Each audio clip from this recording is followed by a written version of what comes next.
이 아침 우리에게 주시는 하나님의 말씀 예레미야 8장입니다.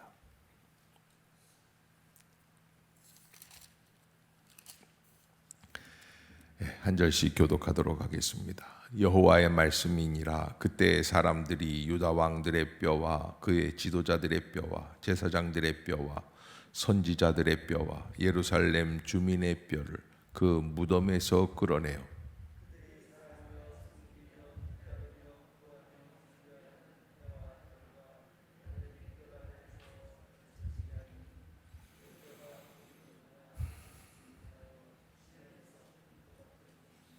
이 악한 민족에 남아있는 자, 무릇 내게 쫓겨나서 각처에 남아있는 자들이 사는 것보다 죽는 것을 원하리라. 만군의 여호와의 말씀이니라.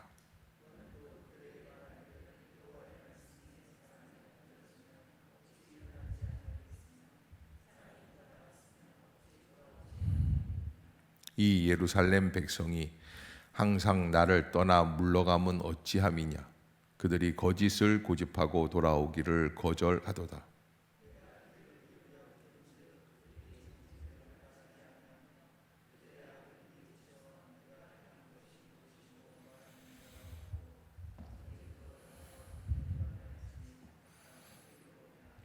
공중의 학은 그 정한 시기를 알고 산비둘기와 제비와 두루미는 그들의 올 때를 지키거늘 내 백성은 여호와의 규례를 알지 못하도다.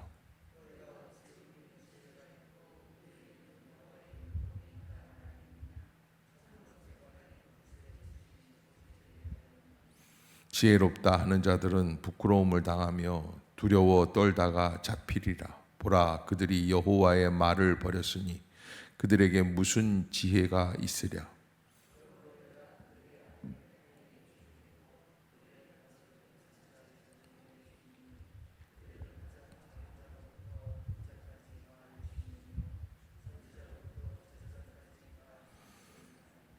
그들이 딸 내 백성의 상처를 가볍게 여기면서 말하기를 평강하다 평강하다 하나 평강이 없도다.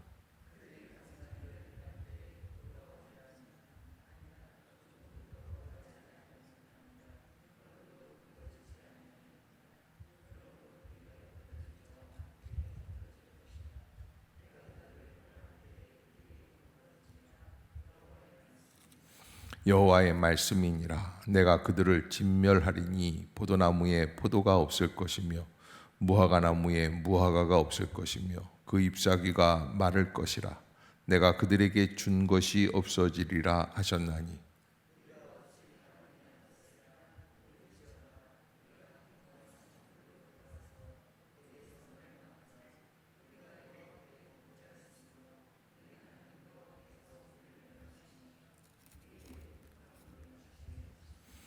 우리가 평강을 바라나 좋은 것이 없으며 고침을 입을 때를 바라나 놀라움 뿐이로다.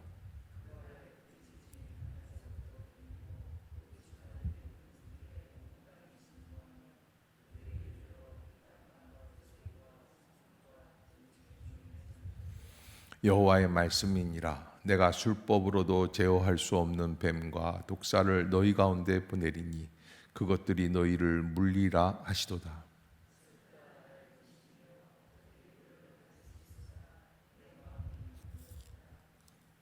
딸 내 백성의 심히 먼 땅에서 부르짖는 소리로다. 여호와께서 시온에 계시지 아니한가? 그의 왕이 그 가운데 계시지 아니한가? 그들이 어찌하여 그 조각한 신상과 이방의 헛된 것들로 나를 경노하게 하였는고 하시니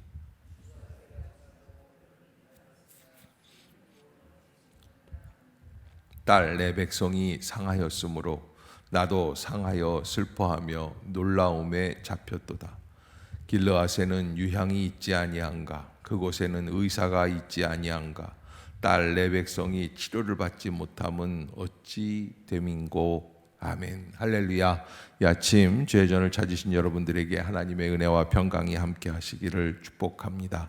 오늘 8장 말씀도 하나님께서는 계속해서 이스라엘 백성들에게 예레미야를 통하여 회개하라고 말씀해 주시는, 회개를 촉구하는 말씀입니다.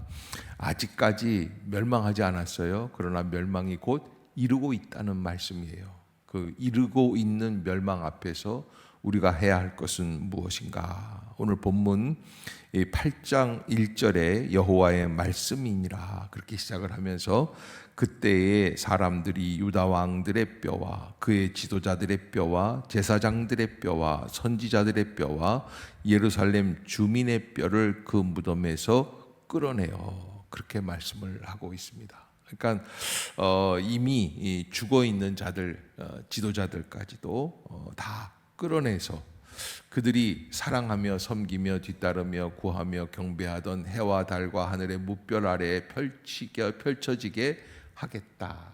그래서 그 묘 속에 들어가 있는 뼈까지도 다 가서 밖에다 갔다. 이건 최악의 저주죠. 치욕적인 모습들입니다. 이런 일들이 일어나게 되는 이유는 무엇인가? 2절에 보면 그렇게 기록이 되어 있어요. 그들이 사랑하며 섬기며 뒤따르며 구하며 경배하던 해와 달과 하늘의 무별 아래. 해와 달과 하늘의 무별 아래. 이게 무슨 이야기냐? 우상 숭배하던 것들을 앞에서 톡톡히 치욕적인 모습을 드러내게 하겠다. 여러분 해와 달과 하늘의 무별을 지금은 숭배 안 하는 것 같죠? 그런데 나라의 태극기마다 나라의 국기마다 뭐가 있습니까? 해, 달, 별이 다 있어요. 일본은 해가 있죠. 우리나라도 이 태극기가 이 태양 이 중심으로 인해서 이제 뭐 태극 무슨 그런 얘기도 있지만 이게 다 태양적인 이 태양의 이 원칙 원리 이런 것들을 얘기하는 거 아니겠어요? 미국은 별이죠. 또 터키 같은 튀르키예 같은 나라들은 달과 같은 것들을 이렇게 걸어놓는단 말이에요. 이렇게 보면은 아직까지도 사람들은 해달 별에서 자유롭지 못한 모습들을 보게 되는데 제가 이렇게 설교를 하는 게 이게 영상으로 나가기 때문에 야 이덕만 목사님 쌍무식하다 이거 태극기에 국기에다가 해달별을 그려놓은 거 갖고서 그걸 또 숭상한다.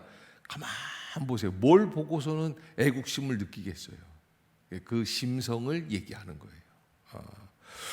뭐 원래 제가 무식하긴 하지만은 아무튼 그렇다는 거예요.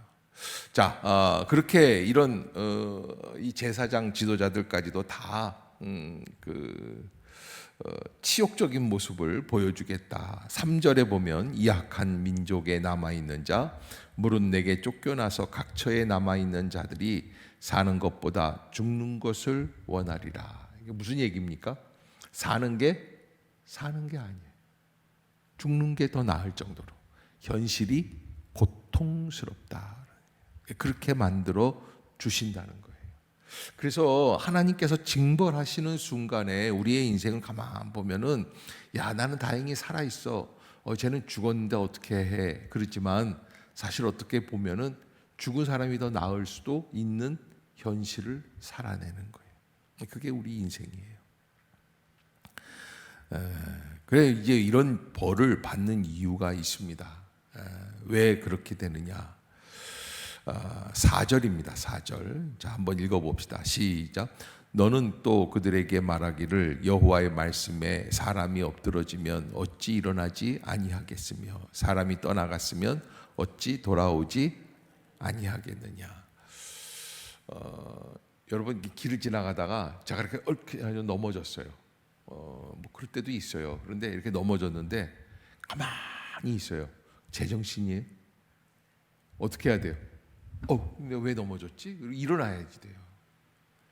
여기 본문에서 하나님이 말씀하시는 거는 넘어지는 것을 잘못됐다고 말씀하시는 건 아니에요. 우리의 인생을 살다 보면 넘어질 때가 있다는 거예요. 그런데 왜 넘어졌으면 일어나지를 아니하냐라는 거예요. 또 떠나갔으면 집을 나갔어요. 나갈 수도 있지. 살다 보면 열받으면 나갈 수도 있잖아요. 그런데 어찌 돌아오지 아니하겠느냐.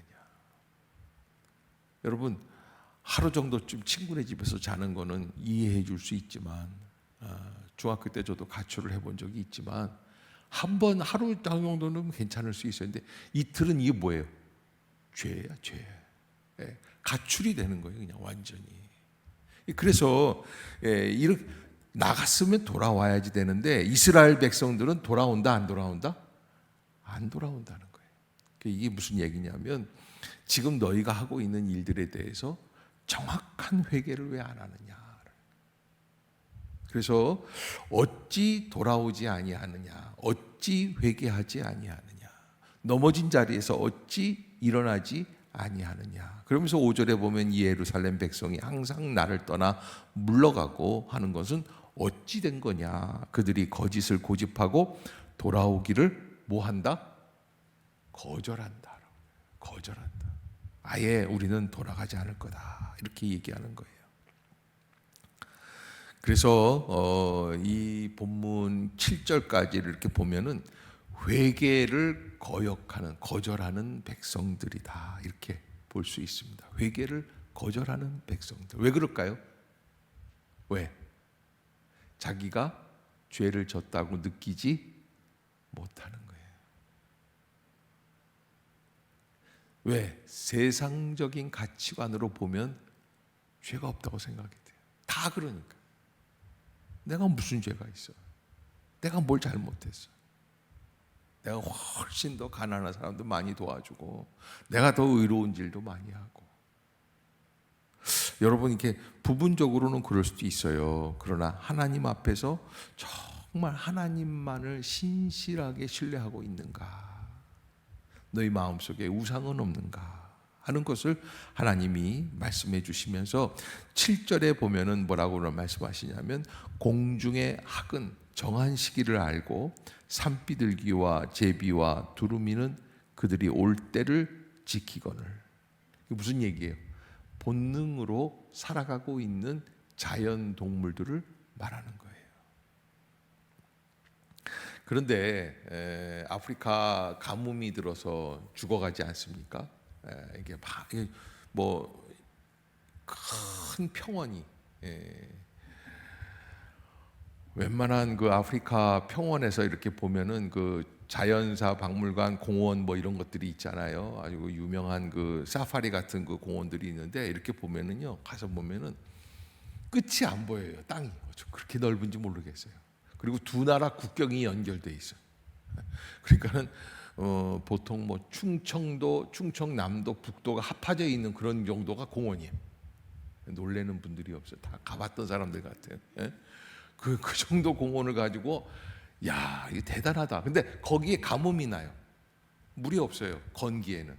그래서 쫙 말라가면은 모든 짐승들이 호숫가 쪽으로 몰려요. 그 호숫가에 있다가 물을 최후까지 마시다가 어떻게 돼요? 죽는 거예요. 근데 이 본능에 의해서 그걸 떠나는 짐승도 있긴 하지만 짐승은 그렇게 계획적이지를 못해요. 짐승과 인간이 다른 점은 뭐가 있어요? 의지가 있어요. 인간은. 짐승은 본능에 의해서 살고 있어요. 그러니까 짐승과 인간은 그 부분이 달라요. 여러분, 이 호랑이가 새마을운동 뭐 5개년 계획해가지고서는 집을 철저하게 짓고 아이들을 학원에 보내고 호랑이 새끼들 교육을 시켜야지 되고 점프 훈련 시키고 먹은 거 사자 이렇게 하지 않잖아요. 본능적으로 살아가게끔 한단 말이에요. 그런데 본능적으로 살아도 자기가 갈 때를 알아요. 근데 하나님은 우리에게 본능만 주신 게 아니라는 거예요. 의지라는 것을 주셨어요. 결단하고 움직일 수 있는 힘을 주셨어요. 그런데 그 죄악 앞에서 연약한 모습으로 살아간다는 거예요. 돌아오지 않는다는 거예요. 올 때를 모른다는 거예요. 규례를, 그래서 내 백성은 여호와의 규례를 알지 못하도다. 자기가 다 옳은 줄로 아는 거예요. 인간은 이런 이야기를 합니다. 8절 한번 읽어봅시다. 시작. 너희가 어찌 우리는 지혜가 있고 우리에게는 여호와의 율법이 있다 말하겠느냐. 참으로 서기관의 거짓의 붓이 거짓되게 하였나니. 자, 어제도 뭘 말씀했습니까? 좋은 믿음, 좋은 마음이에요. 너희가 믿는다는 것만 중요한 게 아니라 어떤 게 중요하다는 거예요. 믿음대로 살아내는 게 중요하다는 거예요. 마찬가지예요. 오늘 본문에도 우리가 지혜가 있고 우리에게는 여호와의 율법이 있다. 여러분, 율법만 있으면 뭐예요? 어떻게 해야죠? 율법대로 잘 지켜나가고 율법을 주신 하나님의 그 마음을 알아야지 되는데 그걸 모른다는 거예요. 그래서 9절에 지혜롭다 하는 자들은 부끄러움을 당하며 두려워 떨다가 잡히리라. 보라, 그들이 여호와의 말을 버렸으니 그들에게는 무슨 지혜가 있는가. 그러니까 여러분 인생에 참된 지혜가 있습니다. 그게 뭡니까? 무엇을 얻고 무엇을 버려야 하는지를 아는 지혜라는 거예요. 아멘. 예, 무엇을 얻고 무엇을 내려놔야 하는지. 그런데 우리는 무엇을 가지려고 합니까? 내 개인의 욕심, 생각. 제가 제주도에서 목회할 때인데 제주도에서 이렇게 제주 분들이랑 같이 이렇게 하다가 보는데 어느 날 새 가족이 왔는데 서울 분이에요. 서울 뭐 이렇게 하니까 굉장히 저기 제가 살고 있던 동네에서도 가까운 어떤 것 같고 뭐 저하고도 관련이 있는 것 같고 여자분인데 참 예쁘장하게 생기고 참 상냥하고 좋아요. 그래서 내가 너무 반가워가지고선 집사님 잘 오셨습니다. 이제 칼 그 회사 이사 직원이에요. 직원 부인인데 그래서 우리는 같이 공부합시다. 성경 공부도 하고 뭐 주일날 와가지고 저는 이렇게 당연히 그렇게 할 줄 알고 그 얘기를 했더니 목사님 정말 미안한데 제가 조금 바빠요. 그러면 직장 생활을 하시는군요. 요즘요 엄마들은 직장 안 나가도 바빠요. 그래서 이거 뭐 때문에 이렇게 바쁘세요? 아침에 다 출근들 시키고 학교도 다 보내야지 되죠. 그리고요. 그리고서는 바로 수영장 가요. 그리고요. 그리고 헬스클럽 가요. 그리고서는 친구들이랑 모임을 해야지 돼요. 본인들 다 보는데 내용이 굉장히 중요한 것 같은데 다 뭐예요?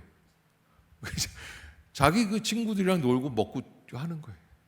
근데 그게 이제 소중한 거지. 소중한 거지. 그걸 다 필요 없는 거라고 얘기하면 또 싹 무식한 사람이 되니까. 그러나 우리가 무엇을 갖고 무엇을 내려놔야 되는지 정도는 아는 게 지혜라는 거예요. 가만히 인생을 살면서 뭐가 지혜가 있었구나라는 것을 한번 한번 생각해 봐야 돼. 되돌아봐야 된다. 아멘. 예. 여러분 항상 생각해야 돼요. 내가 어떻게 행하였는가? 내가 무엇을 행하였는가?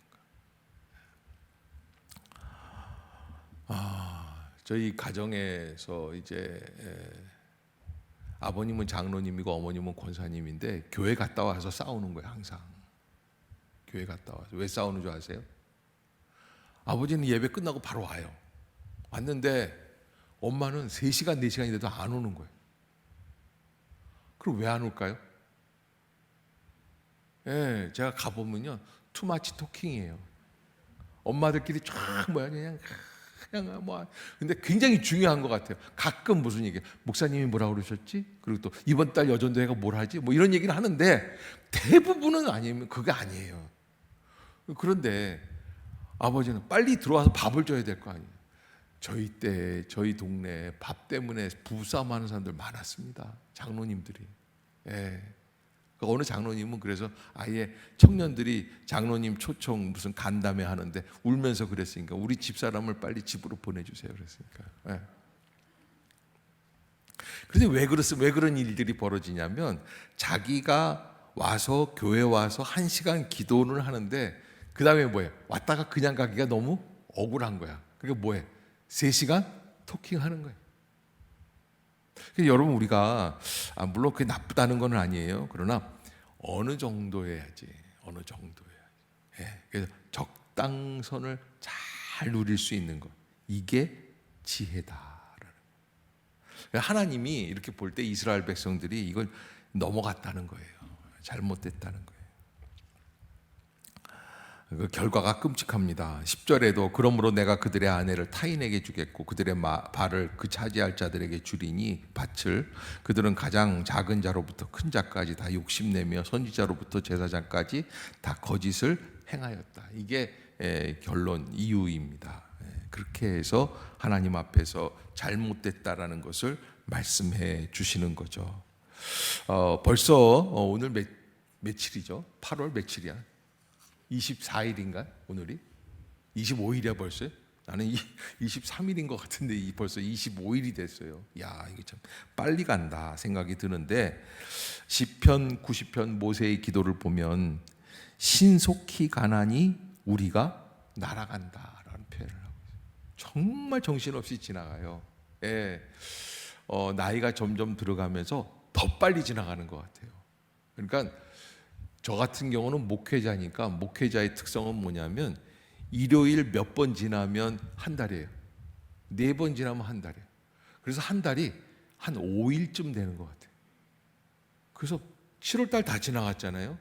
8월 달도 하루 남았어. 8월 27일 주일 지내면 다 끝나. 그렇게 지나가요. 그렇게 지나가는 세월 속에서 우리가 다시 한번 하나님을 향한 의지를 회복시키지 않으면 뭐하고 살았나라고 하는 결과를 갖게 되고 마지막에는 하나님 앞에 어떠한 모습으로 서야 되는지 우리가 뼈저린 뼈 아픈 그런 회개를 하게 된다는 것입니다. 그러기에 우리가 하나님 앞에서 어떤 인생을 살아가야 되는가? 독일의 유명한 화가였던 슈텐베르그라고 하는 사람이 있었어요. 가시면류관을 쓰시고 군중들 앞에서 십자가에 못 박혀 피 흘리시는 그리스도 예수의 그림을 그렸다고 합니다. 그래서 이 그림의 제목이 에케호모, 이 사람을 보라라는 그림이에요. 슈텐베르그가 그렸는데 에케호모, 따라해 보세요. 에케호모. 이 정도는 알고 있어야 교양이 있는 그리스도인. 슈텐베르그 백자 이 그림이 에케호모라는 거예요. 그래서 그 제목이 뭐냐면 내가 너를 위해서 몸버려 피 흘려 다 죽었건만 넌 날 위해서 뭘 주느냐라는 거예요.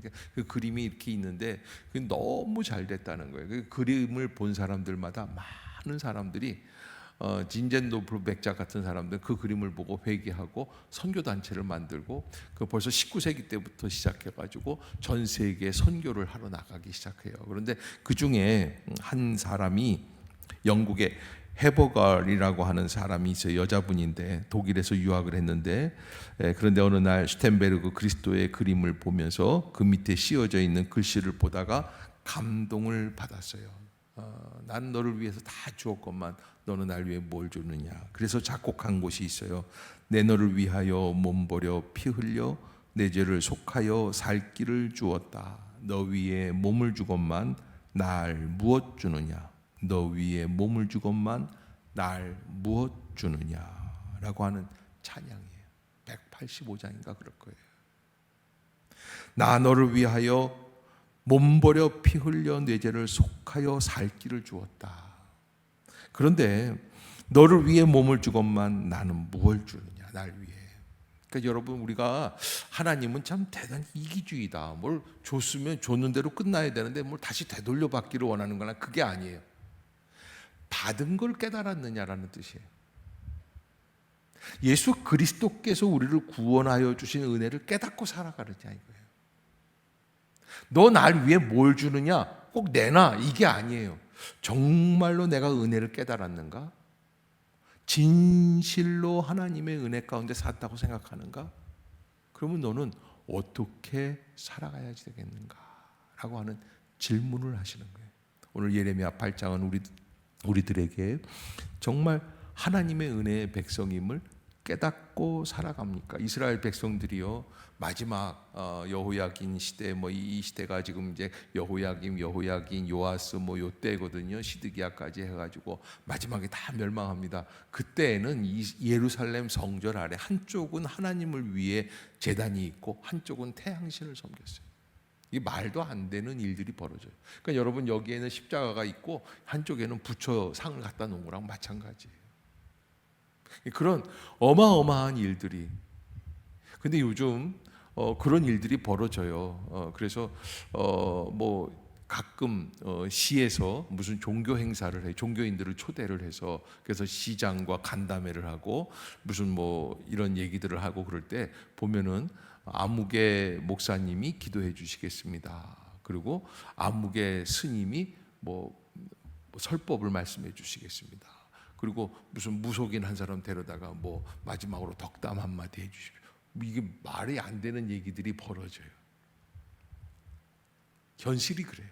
이런 일들이 아주 오래전부터 벌써 그렇게 진행이 돼요. 우리가 하나님 앞에서 어떻게 살아가야 할까? 내 마음속에 혹시 하나님 말고 더 사랑하는 것들은 없는가? 깨달아보고 되뇌어보고 그리고 느껴보고 할 수 있는 선지자들이 그렇게 얘기했다는 거예요. 11절에 보면 그들이 딸 내 백성의 상처를 가볍게 여기면서 말하기를 평강하다 평강하다 하나 평강이 없도다. 잘 될 겁니다. 그랬는데 잘못된 얘기들을 했다는 거예요. 이게 그래서 결국은 멸망이 오게 된다라고 하는 그런 말씀을 우리들에게 해주고 계십니다. 15절 우리가 평강을 바라나 좋은 것이 없으며 고침을 입을 때를 바라나 놀라움 뿐이로다. 그렇게 멸망하게 될 것이다. 여러분, 제가 인생을 살아가 보면서 참 사람은 때와 시기를 잘 구분해서 태어나야지 된다 생각이 들더라고요. 예. 참 요즘 같은 세상이 없어요. 너무 잘 태어나서 잘 살고 잘 먹고 요즘 애들은요 먹을 게 뭐 너무 남아서 저희 때는 이렇게 먹을 게 없어서 힘들고 그랬는데 그것뿐만이 아니에요. 모든 게 다 우리 때하고는 요즘 애들은 너무 다른 것 같아요. 그러나 여러분 때와 시기를 잘 선택해서 태어나는 것은 있을 수 없는 일이에요. 내 마음대로 하는 게 아니기 때문에 내게 주어진 시기를 어떻게 하면 잘 사는가 하는 것도 굉장히 소중해요. 내가 태어난 시기를 어떻게 하면 잘 살까? 그 가운데 가장 본질적인 가장 기본적인 것 하나님께서 주신 은혜를 내가 어떻게 누리며 살아가야 하는가에 대한 것 잊지 마시고 믿음으로 회복할 수 있는 복된 주말이 될 수 있기를 주의 이름으로 축복합니다. 기도하겠습니다.